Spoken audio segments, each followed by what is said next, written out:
The bass thumped through the floor like a second heartbeat, vibrating up Aisha Adebayo's spine as she stepped into Club Nebula, one of Seoul's most exclusive rooftop spots in Gangnam.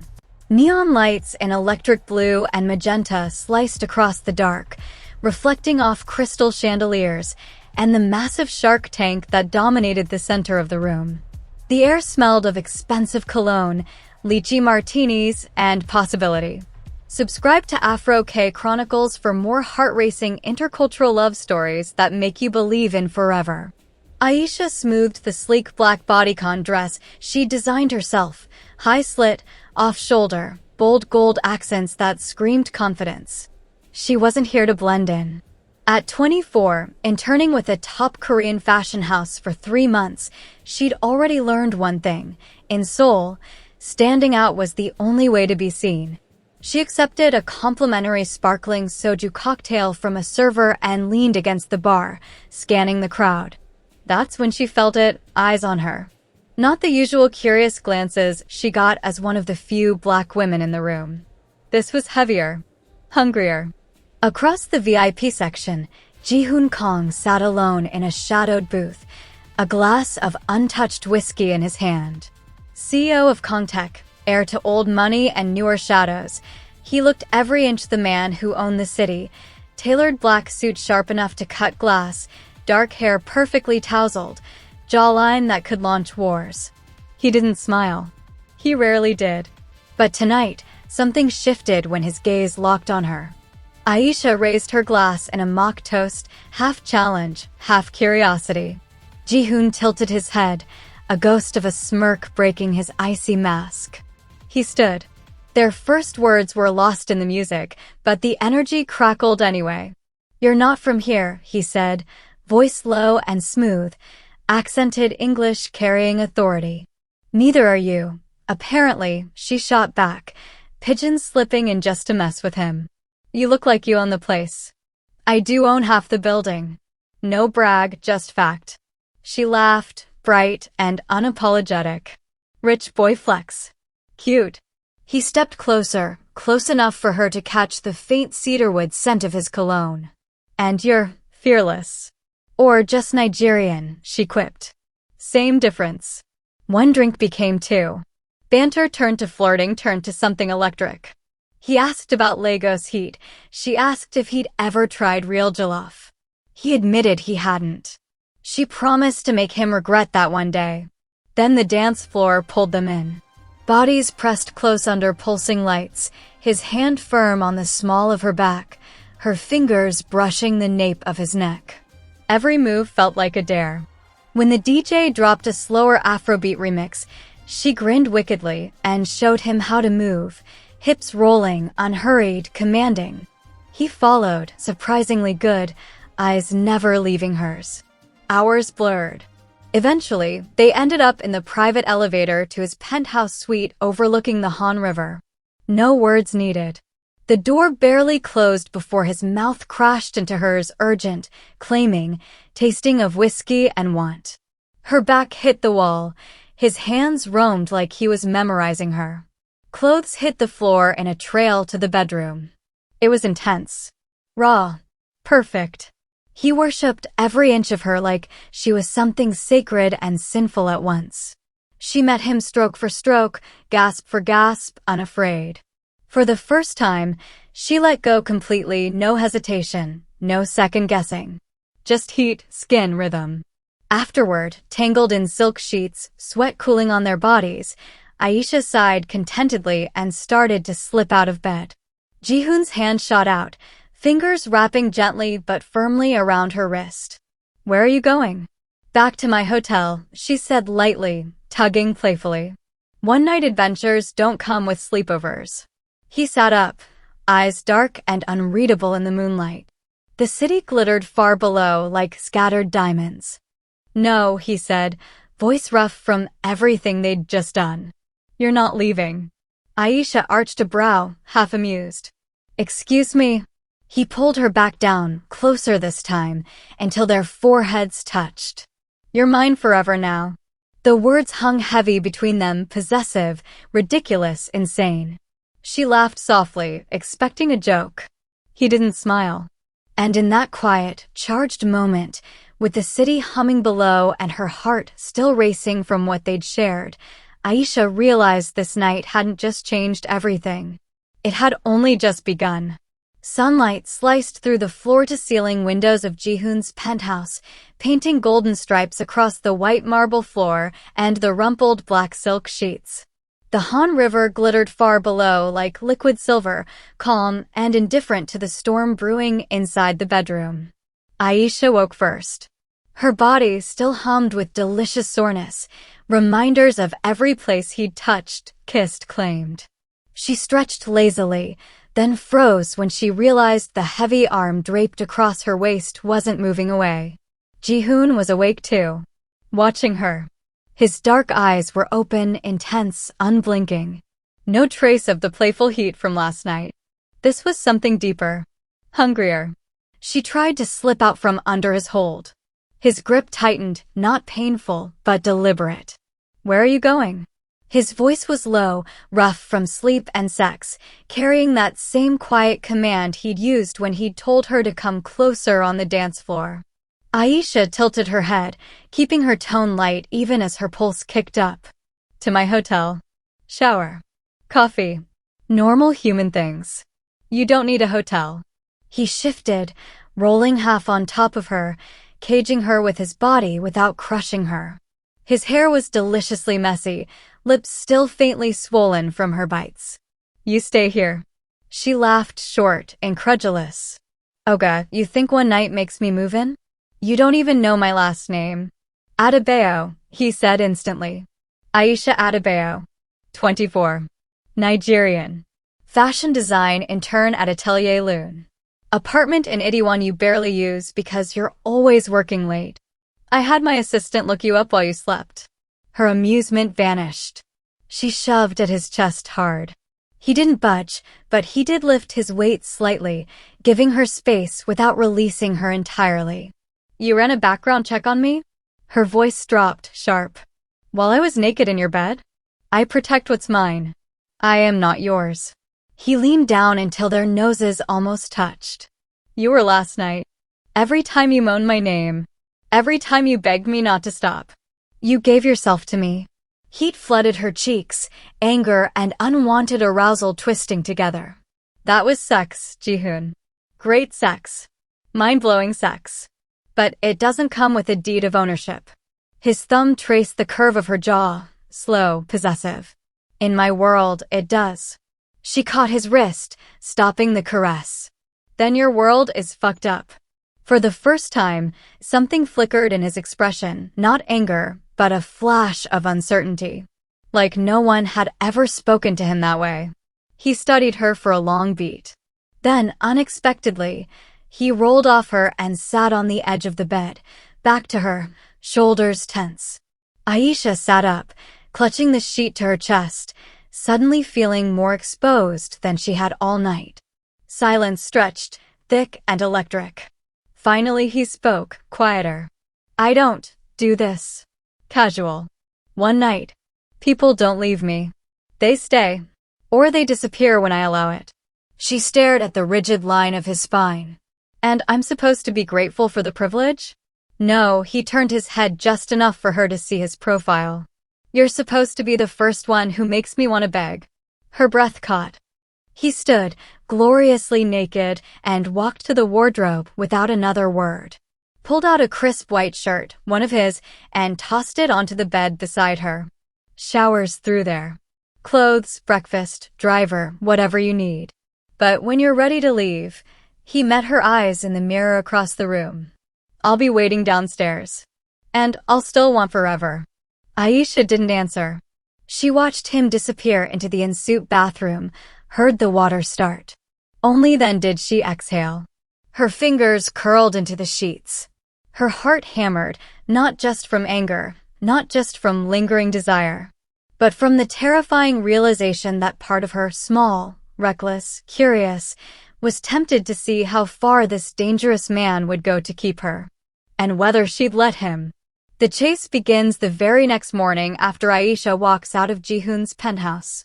She steps into the bustling streets of Gangnam, still wearing last night's emerald dress now slightly wrinkled, locks a little wilder from the wind, gold hoops catching the early sunlight. Her phone is already buzzing with notifications from her internship group chat, but she ignores it, hailing a cab with the kind of determined stride that says she's already mentally 3 blocks away from him. Meanwhile, Ji-hoon stands shirtless at the floor-to-ceiling window of his penthouse, watching the yellow taxi swallow her up. His jaw is set so tight it hurts. He's never chased anyone. Not a deal, not a rival, not a woman. People come to him. Always. But the sight of her hips swaying confidently as she disappears around the corner feels like a gut punch he didn't see coming. He exhales sharply, drags a hand through his hair, then turns and grabs his phone. First move, subtle. By the time Aisha arrives at her internship office in Cheongdam-dong, a sleek glass building filled with racks of avant-garde clothing and mood boards covered in encre prints and minimalist sketches, a massive bouquet of white orchids, her favorite flower, which she'd mentioned only once in passing during their night together, waits on her desk. No card. Just a small black envelope tucked among the stems. Inside, in his precise handwriting, "You left before breakfast. Next time, stay for coffee. Jay." Aisha stares at it, heart doing a traitor flip. She crumples the note, tosses it in the trash, then immediately regrets it and fishes it out again. She tells herself it's just paper. She tells herself she's not affected. But when she opens her laptop, there's already an email from the company's Korean investor liaison. An unscheduled VIP site visit has been added to the afternoon schedule. The name attached, Kang Ji-hoon Kang. She mutters under her breath in Yoruba, "Omo okunrin yi ko ni bobo." This man won't listen. Afternoon arrives. The entire design team is buzzing because the CEO of Kangtech himself is coming to observe creative synergy, code for throwing money at the next big collection. Aisha tries to bury herself in fabric swatches, but when the glass doors slide open and Ji-hoon steps in wearing a charcoal 3-piece suit that looks like it was poured over him, the room quiets. He doesn't look at anyone else. His eyes find her immediately, dark, intense, unreadable except for the faint hunger behind them. He nods politely to the creative director, makes a few measured comments about market expansion, then casually asks to see the rising star's latest sketches. The director beams, leads him straight to Aisha's station. She stands, chin high, arms crossed. "Mr. Kang, didn't expect you to slum it in a design studio." His lips twitch, almost a smile. "I'm investing in talent. Can't do that from a boardroom." He leans over her desk, close enough that she catches the cedar smoke scent of his cologne, the same one that still lingers on her skin from last night.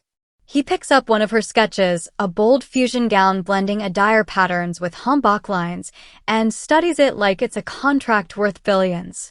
"Beautiful," he murmurs, eyes flicking to hers. "Bold. Uncompromising. Reminds me of someone." She snatches the sketch back. "Flattery won't make me forget you tried to claim me like a limited edition watch." He straightens, voice dropping so only she can hear. "I'm not here to claim anything. Yet. I'm here to remind you that you walked away from something neither of us has felt before."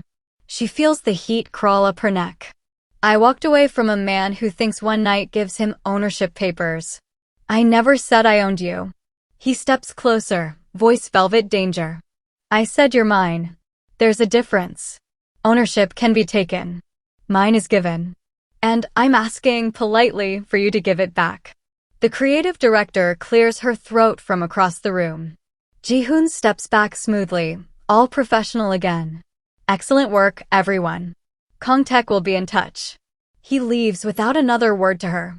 But as he passes, he slips a small matte black card into her hand. No logo. Just a private number and one line. "Call when you're ready to talk. Or when you're ready to run again. Either way, I'll find you." Aisha stares at the card long after he's gone. Her fingers tremble slightly. Not from fear. From the terrifying realization that part of her wants to call.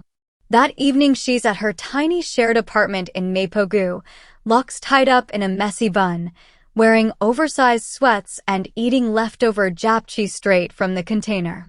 Her phone buzzes. Unknown number. A driver will be outside in 15 minutes. Black Mercedes. No pressure. Just dinner. No penthouse. No strings. If you don't come down, I'll wait until you do.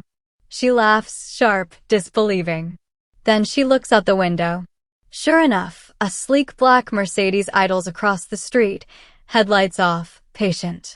She could ignore it. She could block the number. She could call her best friend in Lagos and rant for an hour. Instead, she changes into the burgundy jumpsuit that hugs every curve like a second skin, adds gold waist beads that jingle softly when she moves, reapplies her red lipstick, and heads downstairs. When she slides into the back seat, Ji-hoon is already there, sleeves rolled up, tie gone, looking like a man who's been holding his breath for hours. He doesn't speak at first. Just looks at her like she's the only oxygen in the car. You came, he says finally, voice low. I'm hungry, she shoots back. And curious how long you're planning to keep up this stalker energy. He smiles, slow, dangerous, relieved. As long as it takes. The car pulls away into the Seoul night, carrying them toward a small fusion restaurant she once mentioned in passing. And, just like that, the chase is officially on. But this time, she's not running away. She's running toward the possibility that maybe, just maybe, forever doesn't have to be a cage. It could be a choice. One more time, hit subscribe on Afro K Chronicles, turn on notifications, and let's build this beautiful community together.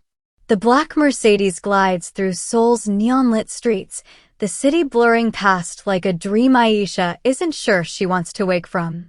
Inside the car, the air is thick with unspoken things. Ji-hoon sits beside her, one arm draped casually along the back of the seat, fingers inches from her shoulder but not touching. He's changed into a charcoal sweater that hugs his shoulders and dark jeans, less CEO armor, more man who's been waiting. She feels his gaze like heat on her skin.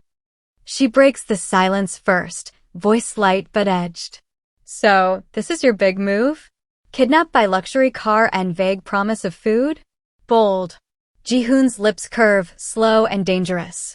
Kidnap implies force. You walked down those stairs in that jumpsuit like you knew exactly what you were doing. Aisha turns to him, locks shifting, gold waist beads catching the passing streetlights in tiny sparks. I came because I'm starving.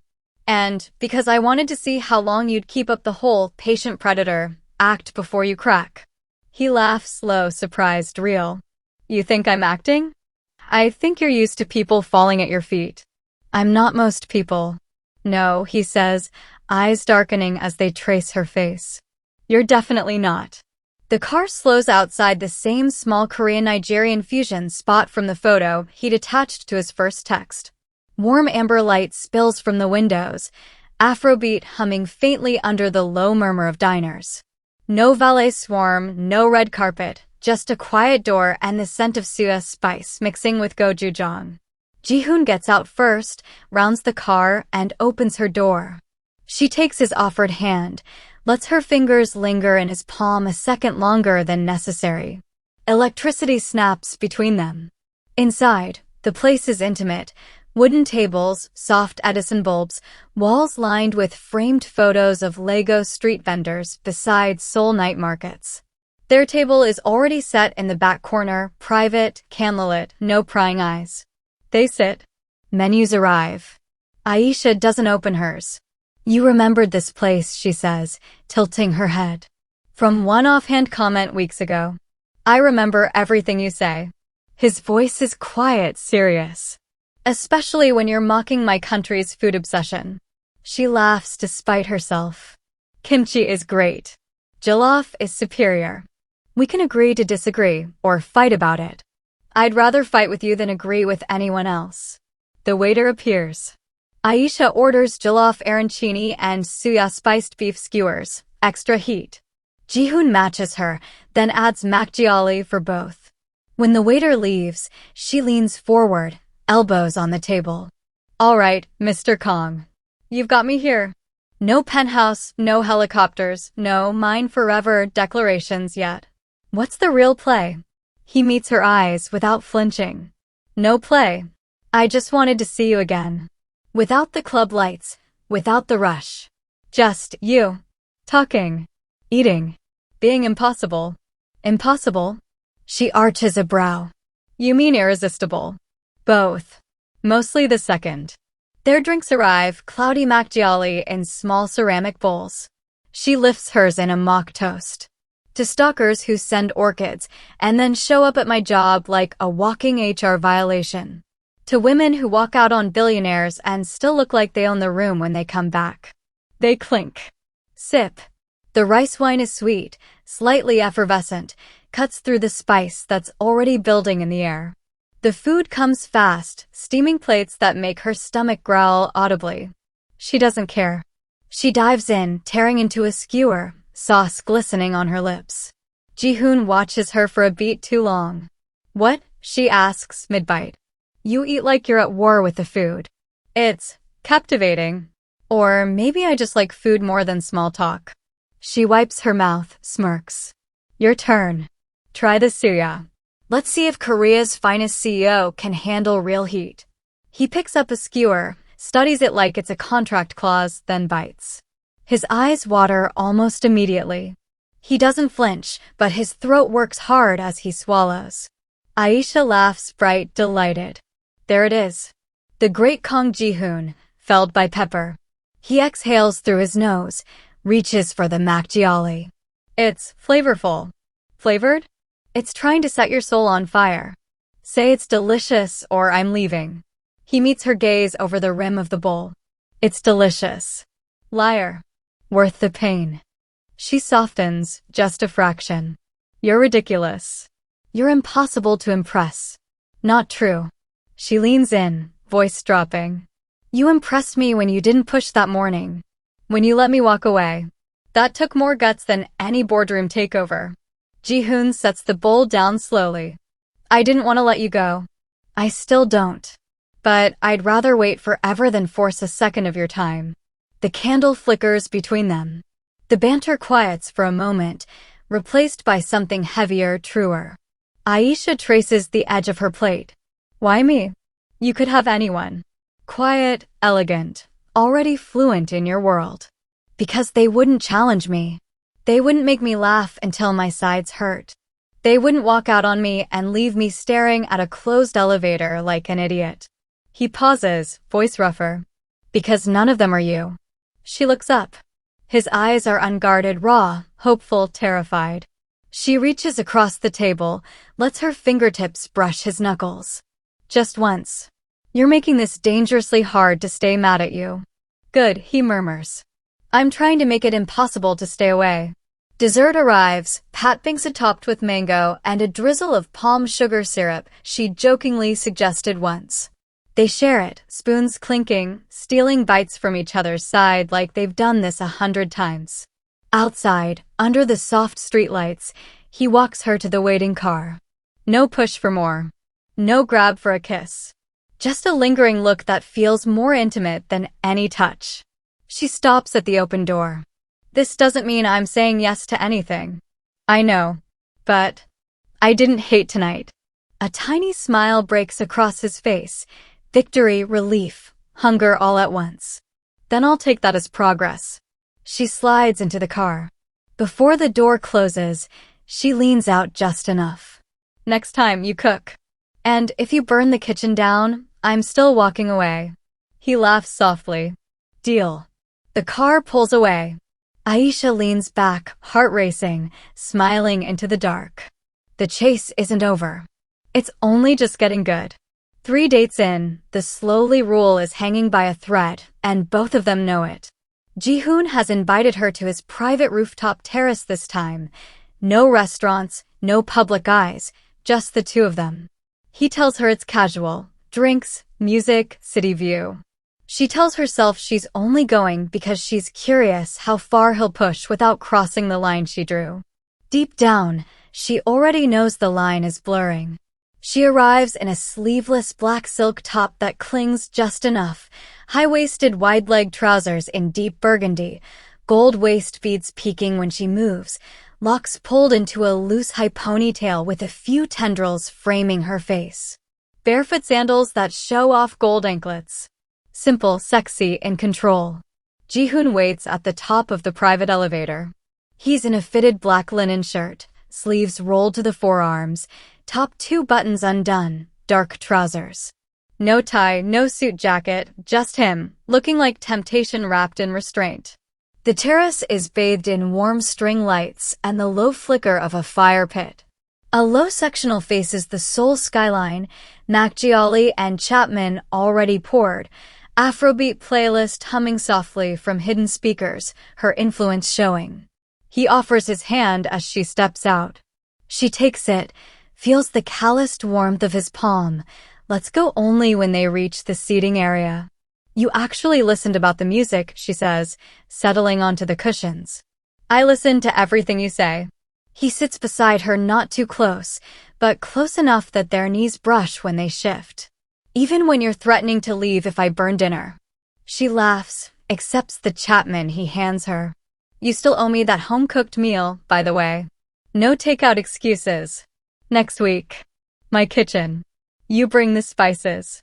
I'll try not to set off the smoke alarm. They talk easily at first, her latest design sketches, his latest boardroom war story, the way Seoul traffic makes Lagos look calm. The conversation flows, laughter comes quick, but underneath it all the air thickens, heavy with everything they're not saying. The Makjiali goes down smooth. The fire pit crackles.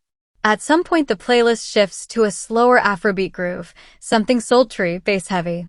Aisha sways unconsciously to the rhythm. Ji-hoon watches her like she's the only light in the city. You're staring, she teases, setting her glass down. You're moving like that on purpose. Maybe. She turns toward him, one leg tucked under her, facing him fully now. Or maybe I just like seeing what it does to you. His eyes darken. He sets his own glass aside, shifts closer until their thighs press together. It does a lot of things to me. Like make me want to forget every promise I made about going slow. She feels the heat climb her neck, but she doesn't back away. Then why haven't you? Because you said slowly. His voice is rougher now, lower. And I'm trying, God, I'm trying to be the man who listens. Aisha reaches out, traces one finger along the open collar of his shirt, feeling the rapid beat of his pulse. You're doing a terrible job of hiding how much you want to break that rule.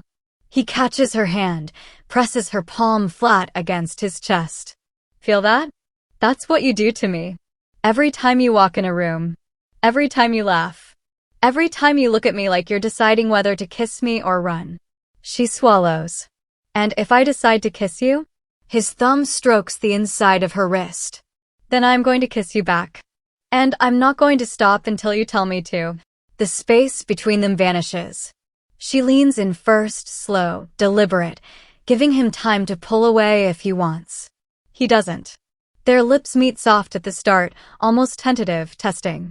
Then she parts her mouth, invites him deeper, and everything ignites. But we said slowly. His groan is half laughter, half pain. You're killing me. I know.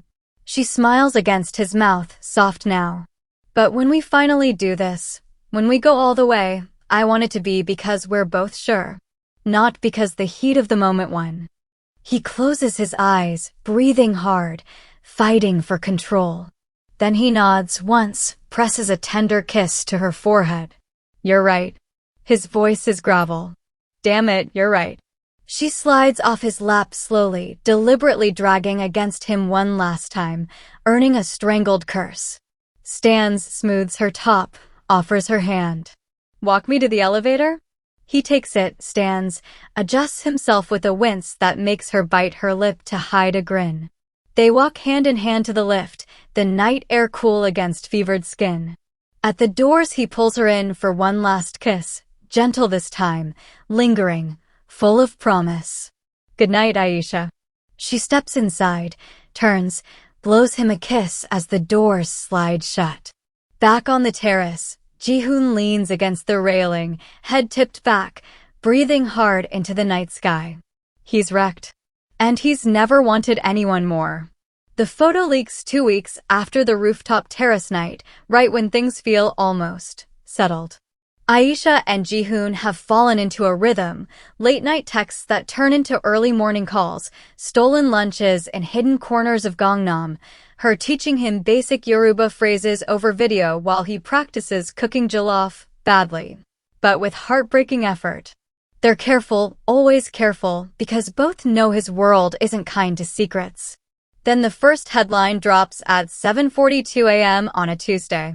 A grainy paparazzi shot from their Itaewon dinner, Ji-hoon laughing, actually laughing, head thrown back, while Aisha leans across the table, her hand brushing his forearm, candlelight catching the gold in her waist beads.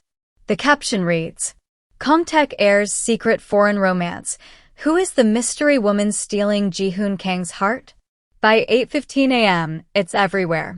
Korean entertainment portals, Naver trending, Twitter/X exploding with hashtags.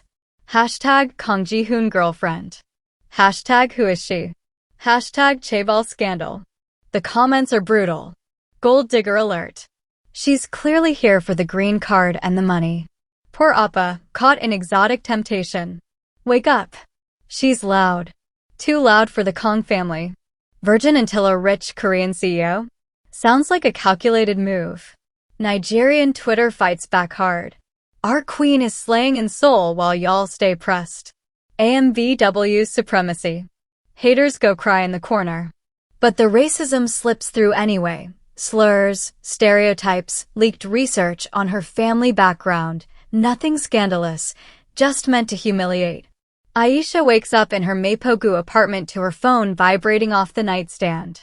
She squints at the screen, sees the flood of tags, screenshots from friends in Lagos, panicked messages from her roommate. Her stomach drops. Across the city, Ji-hoon is already in damage control mode. His phone has been ringing nonstop, PR team, board members, his sister Ji-hoon texting in all caps. What the hell is this? Call me now. He ignores everything except one text from Aisha. They got us. Photo from Itaewon. It's bad. He replies instantly. I'm coming to you. Stay inside. Don't read the comments. He's at her door in 20 minutes, black cap pulled low, mask up, driving himself instead of using the chauffeur. When she opens the door, he steps inside without a word, pulls her into his arms, and holds her like the world outside might break in. I'm sorry, he murmurs into her hair. This is my fault. My life. My visibility. She pulls back just enough to look at him. Her eyes are dry, but furious. Don't apologize for them being vultures. Apologize if you're about to tell me we need to go quiet or pretend this never happened. His jaw tightens. Never. We're not hiding. Not anymore.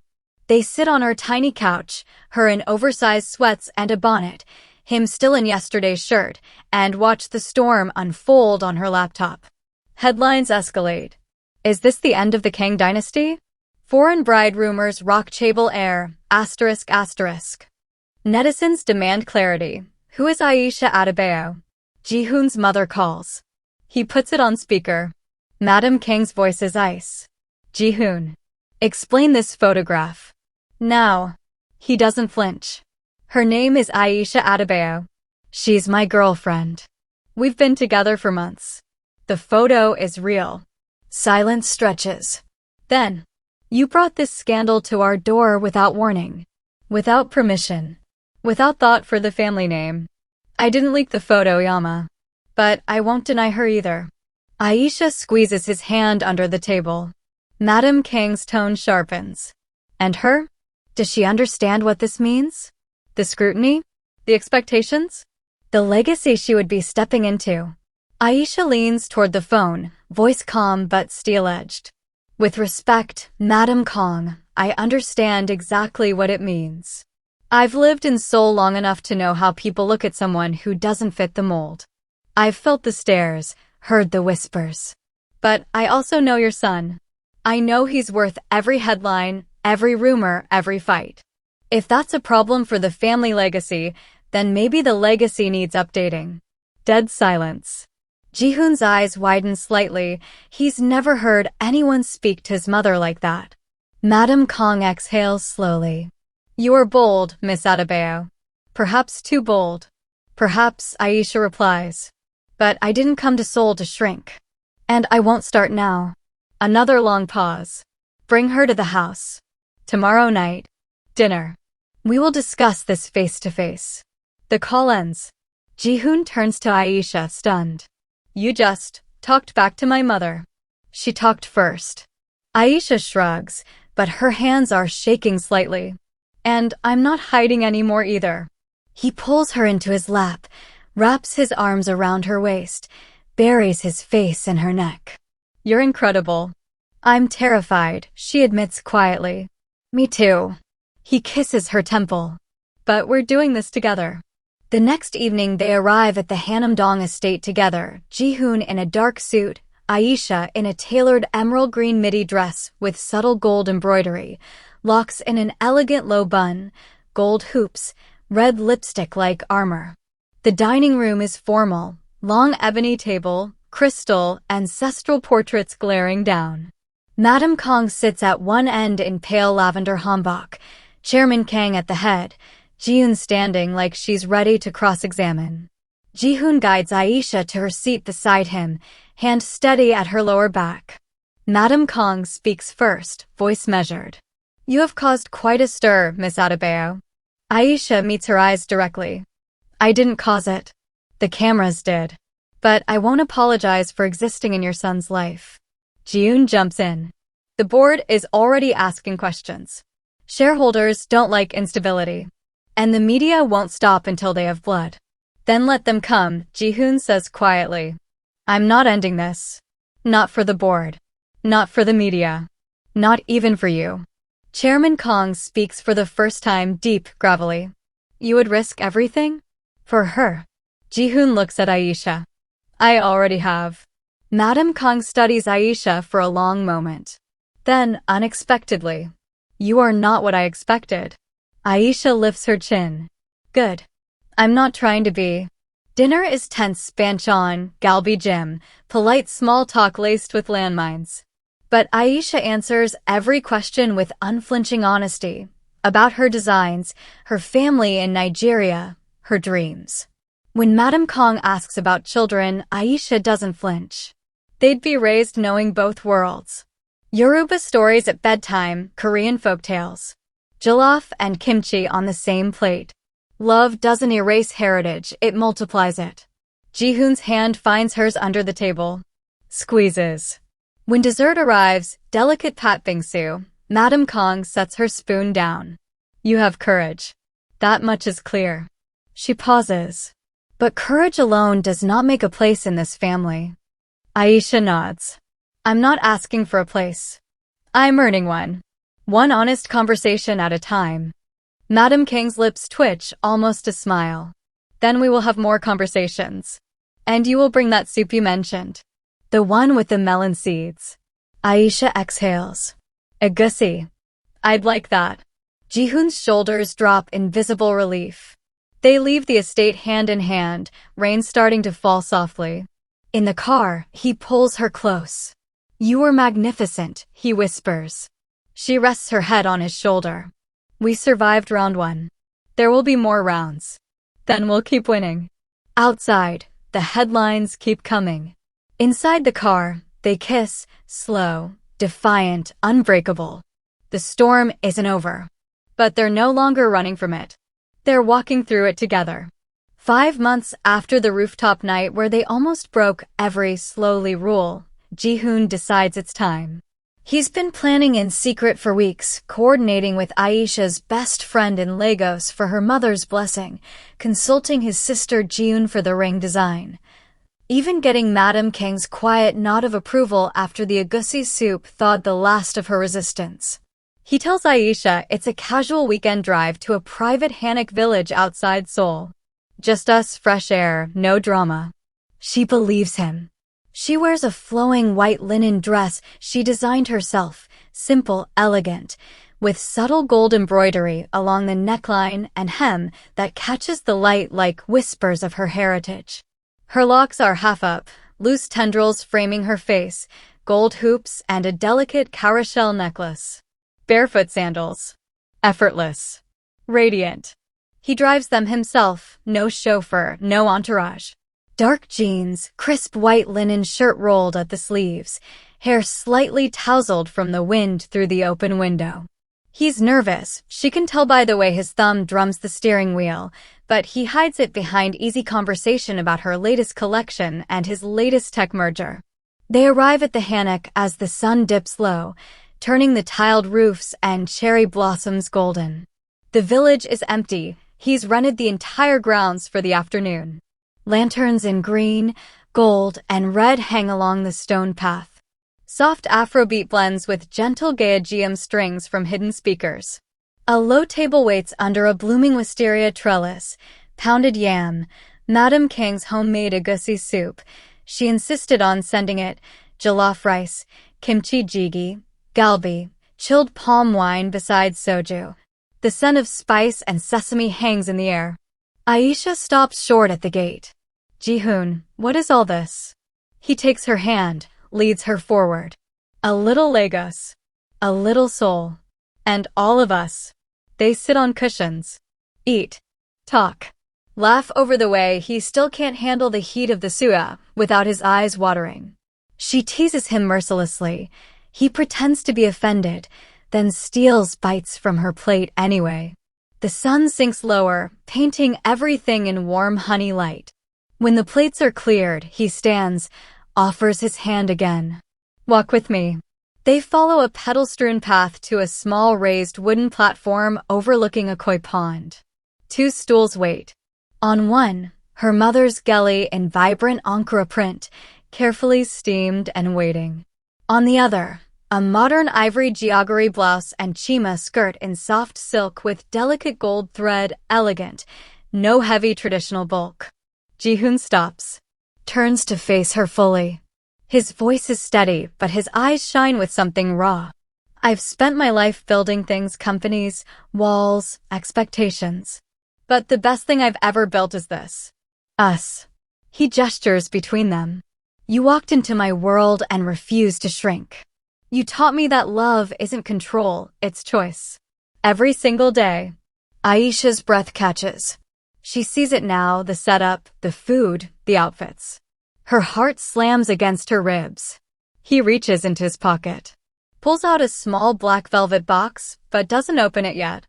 I went to Lagos last month, he says softly. While you were in Paris for Fashion Week. I sat in your mother's living room. Met your aunties. Your little brother roasted me for an hour straight about my chopstick skills. He smiles, remembering. I asked for their blessing. They gave it after making me eat enough pepper soup to cry real tears. Aisha laughs through sudden tears. You did what? I also asked my family. Yama cried, happy tears, she swears. Appa just nodded and said, don't mess this up. Ji-hoon helped design this. He opens the box. Inside, a breathtaking ring. White gold band shaped like intertwined vines, growth across borders. Center stone, a brilliant oval diamond. Flanking it, a deep green emerald for Nigeria, a rich blue sapphire for Korea. Delicate, but strong. Perfect. Ji-hoon drops to one knee, not dramatic theater, but earnest, eyes locked on hers. Aisha Adebayo, he says, voice thick, you're my home. My fire. My forever. I don't want to claim you. I want to choose you every day, in every way, across every border and tradition. Will you marry me? Will you let me build a life with you that honors both of us, our families, our roots, and every crazy, beautiful thing we've fought for? Tears stream freely now. She looks at the ring, then at him, this man who learned to say Bawo ni, just to make her smile, who ate suya until his eyes watered, who stood up to his entire family, who waited months just to get this right. She nods once, then faster. Yes, she whispers. Then louder, laughing through sobs. Yes, Ji-hoon. Yes. He slides the ring onto her finger, perfect fit. Then he stands, pulls her into his arms, kisses her deeply, slowly, like sealing a vow already made in every stolen moment. Cherry blossoms drift around them. Lanterns sway gently. The hammock glows in sunset gold. When they finally break apart, foreheads pressed, she traces his jaw with trembling fingers. "We're really doing this." "We are," he murmurs. "And it's going to be loud, colorful, traditional, modern, chaotic, and perfect." She smiles, radiant, tear-streaked, unstoppable. Just like us. They stay on the platform as night falls, lanterns glowing, music blending in the background, two worlds finally weaving into one shared future. He whispers against her lips, "You're mine forever." This time she doesn't laugh or correct him. She kisses him again, soft and sure. "And you're mine. Forever." No claim. Just the truth. The Hanok village proposal lingers like a dream they don't want to wake from. They stay on that wooden platform by the koi pond long after sunset, lanterns glowing soft gold around them, cherry petals drifting like confetti. Ji-hoon keeps stealing kisses, slow, reverent ones that make Aisha's heart stutter, until she finally laughs against his mouth and says, "Take me home." Not her tiny Meipogu apartment. Not his penthouse. He's arranged something quieter, a private onsen ryokan an hour outside Seoul, tucked in the mountains, reserved for just them. No staff after check-in. No phones. Just hot springs, cedar-scented air, and a traditional room with tatami mats, low table, futon already laid out under a wide window overlooking pine trees and stars. They arrive after midnight. The drive is mostly silent, hands linked over the gearshift, her thumb tracing circles on the back of his hand, his occasionally lifting her knuckles to his lips.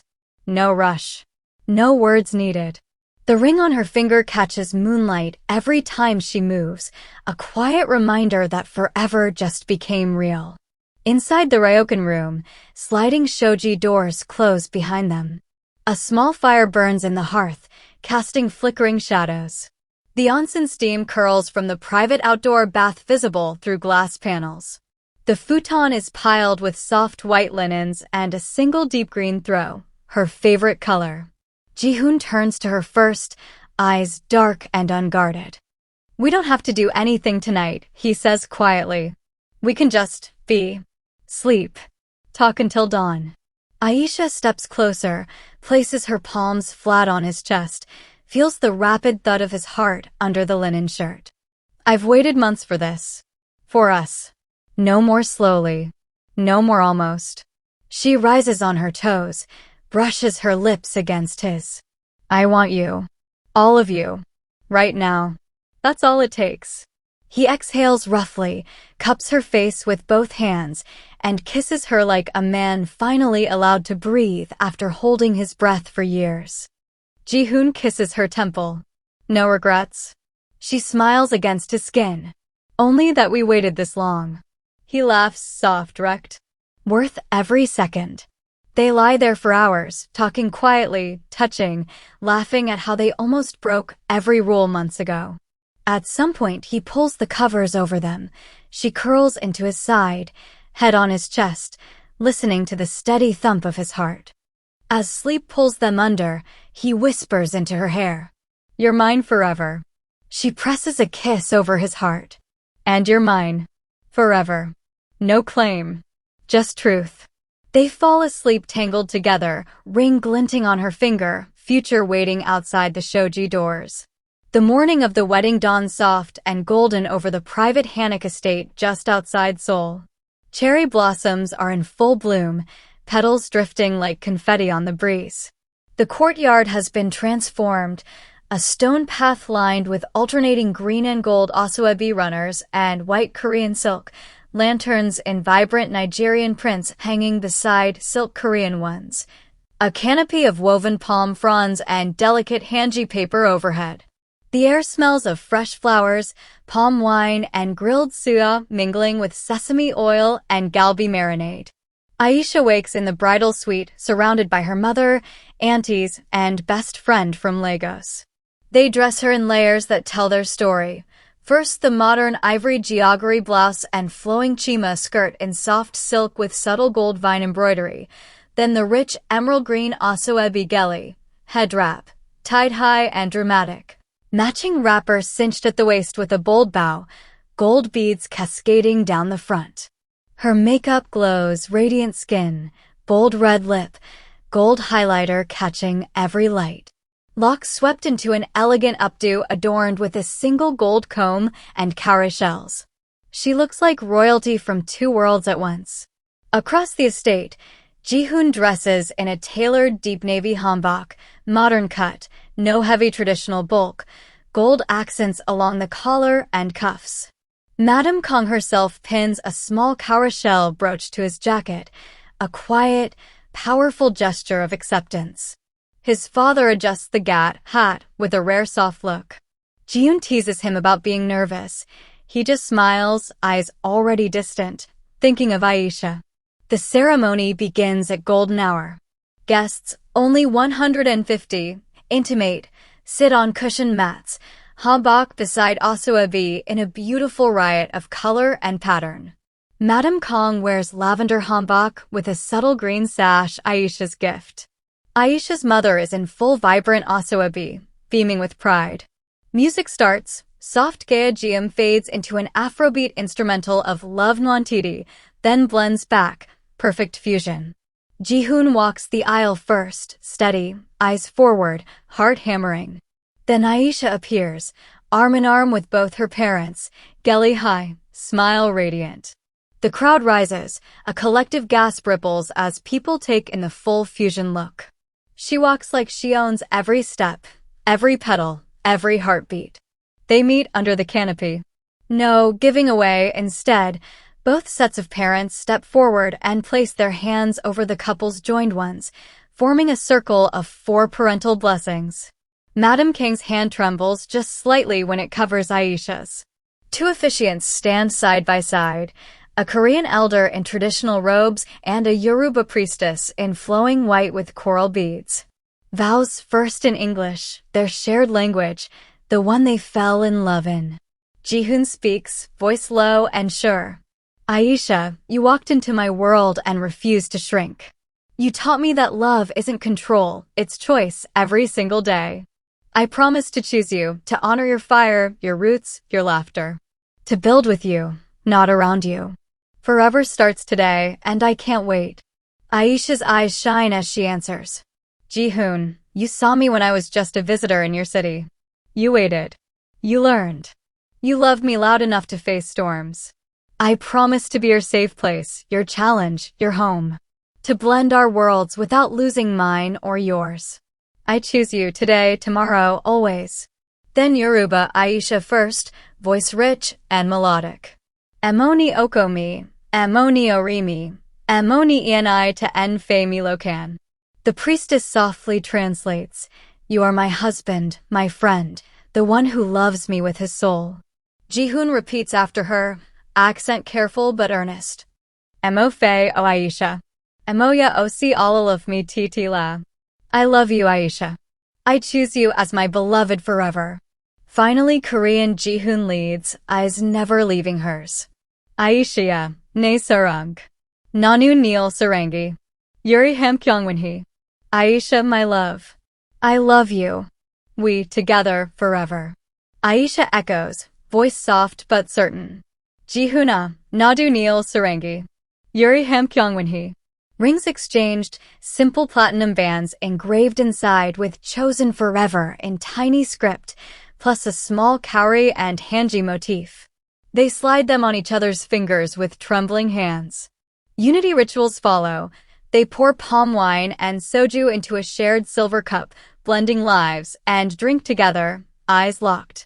Both mothers tie a single red thread around their joined wrists, Korean red string of fate meeting Nigerian symbolic binding. The priestess and elder speak blessings simultaneously, Yoruba and Korean prayers overlapping in haunting harmony. The officiants step back.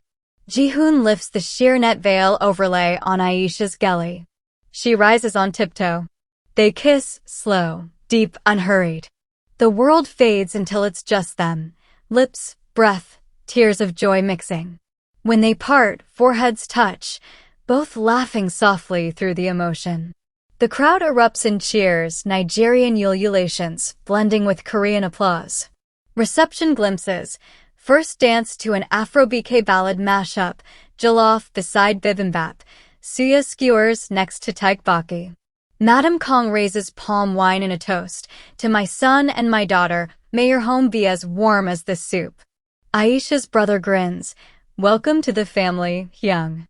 Hurt her, and we have uncles in Kano who know how to hide bodies. Laughter explodes. Later, aunties teach Korean guests Azonto. Ji-hoon attempts shaka shaku with surprising rhythm while Aisha claps, eyes shining. As night falls, they steal away to a quiet garden corner under lanterns. Ji-hoon pulls her close. Mrs. Kang Adebayo. She smiles against his lips. Forever starts now. They kiss again, slow, sweet, sealed. The fusion isn't just in the clothes or the food. It's in every vow, every touch, every tear. Two worlds, one love. Forever. The honeymoon, spicy, intimate escape blending adventure and passion. They escape Seoul the morning after the wedding, slipping away before the last guests leave the Hanok estate. No grand announcement. Just a private jet to Jeju Island, then a chauffeured car winding up narrow mountain roads to a secluded clifftop villa overlooking the turquoise sea. The place is theirs for 10 days. Glass walls that slide open to an infinity pool, outdoor onsen fed by natural hot springs, a private stretch of black sand beach below, and no neighbors for miles. Adventure and privacy in equal measure. They arrive at dusk.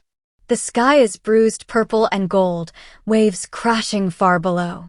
Aisha steps out first, still in the lightweight ivory travel dress she changed into after the ceremony, emerald gelly swapped for loose locks tumbling down her back, gold waist beads glinting under the setting sun.